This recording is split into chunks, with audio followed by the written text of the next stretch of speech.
Madonna was packing to leave her London hotel when she found a small black device hidden behind the mirror in her suite. What was recorded on that device would spark the biggest privacy scandal in entertainment history and bring down one of Britain's most powerful media empires.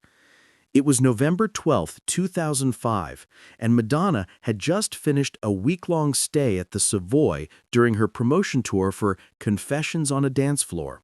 She'd chosen the Savoy specifically for its reputation for discretion and security. Celebrities had been staying there for decades without incident. But as Madonna was doing her final check of the royal suite before departure, something caught her eye. Behind the ornate mirror in the living area, she noticed a tiny reflection that didn't belong, a small lens catching the light. Her security team had trained her to notice such details. Living in the public eye meant constantly being vigilant about privacy and safety. What she discovered that morning would prove her paranoia was completely justified. Madonna immediately called her head of security, Marcus Williams, who had been waiting in the hotel lobby. "Marcus, get up here now. Bring your equipment," she said, trying to keep her voice calm. Within minutes, Marcus was sweeping the suite with electronic detection devices. What they found was far worse than a single hidden camera. The entire suite was bugged. Listening devices were hidden in the phone, behind picture frames, inside lamp fixtures, and even embedded in the mattress. The sophistication of the surveillance suggested this wasn't the work of amateur paparazzi or obsessed fans. "This is military-grade equipment," Marcus told Madonna as he carefully extracted device after device. "Whoever did this has serious resources and technical expertise." Madonna felt sick to her stomach. She'd spent a week in this room, making private phone calls to her children, discussing her divorce proceedings with lawyers, and having confidential conversations with her business managers. "How long have these been here?" she asked. Marcus examined the devices. "Based on the battery life and wear patterns, I'd say several months, maybe longer." The implications hit Madonna like a physical blow. Every celebrity who had stayed in this suite over the past months, and there had been many, had been secretly recorded. Madonna's first instinct was to call the police, but Marcus advised caution. "If this is connected to tabloid newspapers, going to the police might tip them off before we understand the full scope," he explained. "Let me make some calls to private investigators who specialize in media surveillance." Within hours, Madonna had hired Blackwater Investigations, a firm that specialized in corporate espionage and media crimes. Their lead investigator, Sarah Chen, had previously exposed phone hacking scandals involving several major newspapers. "This looks like a systematic operation," Chen told Madonna after examining the devices. "The placement is too professional, too comprehensive to be a one-off job. Someone has been running surveillance on this suite for a long time." Chen's team began tracing the equipment. The listening devices were traced to a supplier that sold exclusively to government agencies and major media organizations. The list of potential buyers was small and revealing. The investigation led directly to Pinnacle Media Group, one of Britain's largest tabloid newspaper companies. Pinnacle owned 3 major tabloids and had been known for aggressive tactics in pursuing celebrity stories. Chen's team discovered that Pinnacle had been paying hotel employees across London to install surveillance equipment in suites frequently used by celebrities. The Savoy operation was just one part of a massive illegal surveillance network. "They've been doing this for years," Chen reported to Madonna. "We found evidence of bugging operations in at least 15 major hotels. They're not just recording you, they're recording everyone." The scope of the operation was staggering. Pinnacle had created an entire division dedicated to illegal surveillance, with technicians, hotel contacts, and even corrupt police officers who helped them avoid detection. 2 weeks after Madonna's discovery, the first stories began appearing in Pinnacle's newspapers. The headlines were devastating. Madonna's secret fears about her children. Exclusive, Madonna's private therapy sessions revealed. Madonna's bitter divorce battles, her own words. The articles contained direct quotes from Madonna's private conversations, including painful discussions about her custody arrangements and deeply personal revelations about her struggles with motherhood and fame. Madonna was horrified not just by the invasion of privacy, but by how the conversations had been twisted and taken out of context to create sensational headlines. "They recorded me talking to my therapist about my anxiety," she told her lawyer. "Then they wrote it up like I was having a mental breakdown. They took my most vulnerable moments and turned them into entertainment." Madonna assembled a team of Britain's top privacy lawyers and filed what would become the largest invasion of privacy lawsuit in UK legal history. But Pinnacle Media Group was ready for a fight. The company was owned by Richard Blackstone, a man who had built his empire on aggressive tabloid journalism and had previously survived numerous legal challenges from celebrities. Madonna is a public figure, Blackstone said in his initial response. The public has a right to know about her real life, not just the image she presents. But Madonna's legal team had evidence that went far beyond typical celebrity gossip.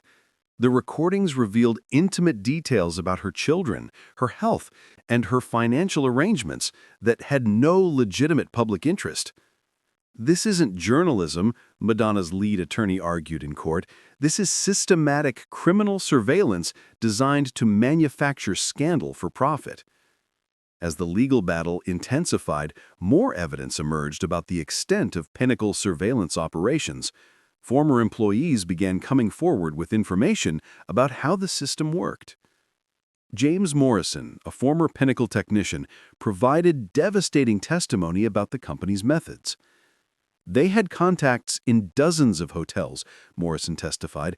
Housekeeping staff, concierges, even hotel managers were being paid to install listening devices and report on celebrity guests. Morrison revealed that Pinnacle had recorded hundreds of celebrities over several years, building a massive archive of private conversations that they used to create stories whenever they needed to boost circulation. They called it the Vault, Morrison said. Thousands of hours of private recordings just waiting to be turned into headlines. Madonna's case opened the floodgates for other celebrities to come forward with their own experiences. Within months, dozens of high-profile figures joined her lawsuit, revealing that Pinnacle's surveillance network was even more extensive than originally believed. Actor Hugh Grant provided evidence that his hotel rooms had been bugged during his visits to London. Singer Amy Winehouse's family revealed that recordings of her private conversations had been used to write stories about her struggles with addiction. This wasn't just about Madonna, said privacy rights advocate Jennifer Holmes. This was a systematic attack on anyone in the public eye. No one was safe from their surveillance. The investigation revealed that Pinnacle had even targeted politicians, business leaders, and members of the royal family, creating a surveillance network that threatened the privacy of anyone newsworthy. Madonna's investigation team, working with law enforcement, uncovered the full extent of Pinnacle's operations. They found over 200 hotels where surveillance equipment had been installed, more than 50 corrupt employees who had been paid to plant devices, thousands of hours of illegal recordings stored in Pinnacle's archives, evidence of blackmail attempts against some celebrities, and connections to organized crime figures who helped launder payments. The evidence showed that Richard Blackstone had personally authorized the surveillance program and had listened to many of the recordings himself. When the case finally went to trial, it became a media sensation that exposed the dark underbelly of British tabloid journalism. Madonna testified about the emotional impact of having her most private moments exposed to the world. "They recorded me comforting my daughter after a nightmare," Madonna said in court. "They took that intimate moment between a mother and child and turned it into a headline about my parenting failures." Her testimony was devastating, but it was the technical evidence that ultimately destroyed Pinnacle's defense. The prosecution played recordings that clearly showed Madonna had no knowledge she was being surveilled, destroying any claim that she had consented to the recording. The jury found Pinnacle Media Group guilty on all counts and awarded Madonna the largest privacy settlement in British legal history. But the financial penalty was just the beginning of Pinnacle's downfall. The scandal led to criminal charges against Richard Blackstone and dozens of his employees.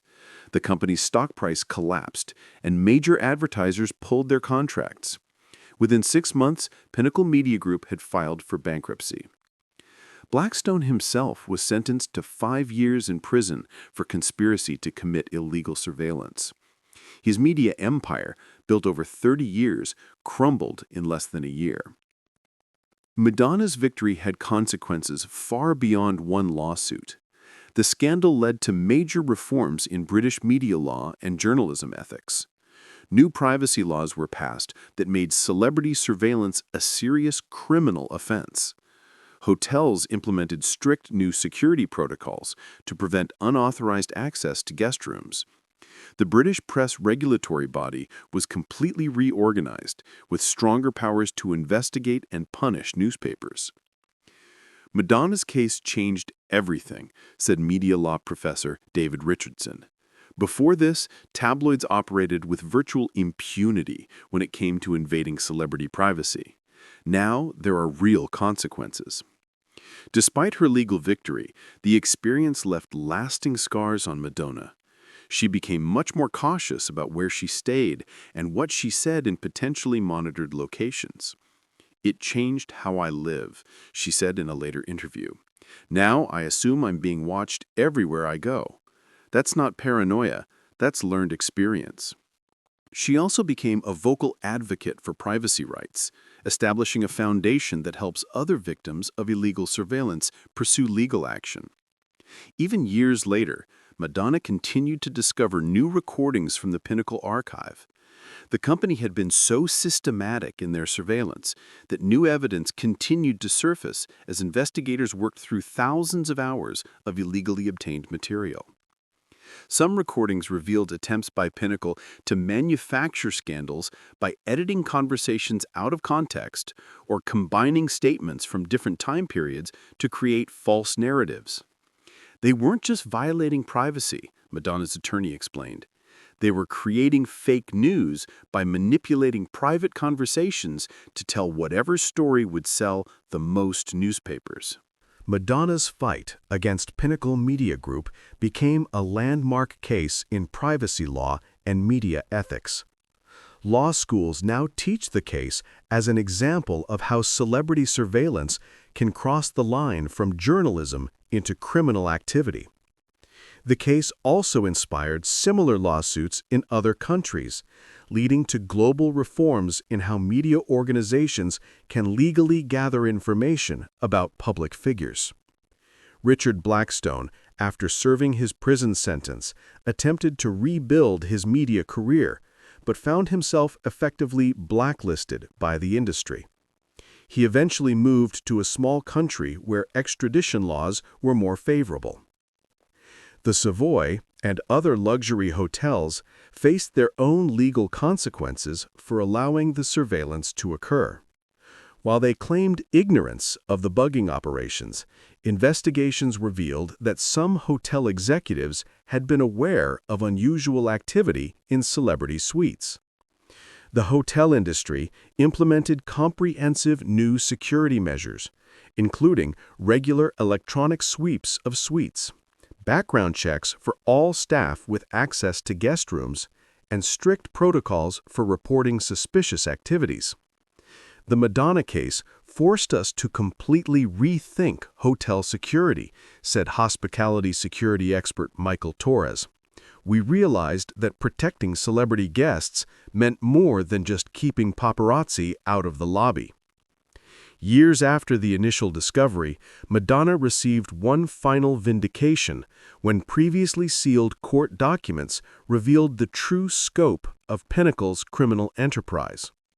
The surveillance network had been even larger than anyone had imagined, with connections to similar operations in multiple countries. The documents showed that Madonna's decision to fight the case had prevented Pinnacle from expanding their surveillance operations internationally, potentially saving thousands of other celebrities from similar violations. Madonna's battle against illegal surveillance proved that even the most powerful media organizations aren't above the law when it comes to privacy rights. Her willingness to take on an entire industry created protections that benefit not just celebrities, but anyone who values their privacy.